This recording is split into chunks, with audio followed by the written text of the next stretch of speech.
गुज गोष्ट आहे, म्हणून ही विशेष एकादशी आहे, विशेष आहे. म्हणून आज आपण त्याच्यावर बोलतोय थोडा. आणि आता आपण चिंतनाकडे जाऊया.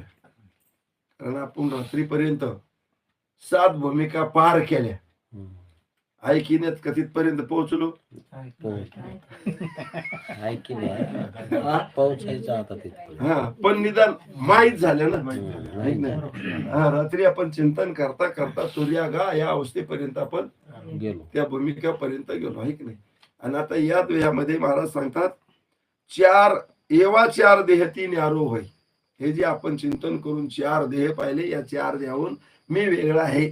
न्यारो म्हणजे वेगळा, न्यारो म्हणजे त्याच्याहून बाजूला, निराळा. या देहासारखा मी नाही. हे ना, कोण्या स्थूल देह, सूक्ष्म देह, कारण देह आणि आता महाकारण देह बी त्याच्यात घातलं.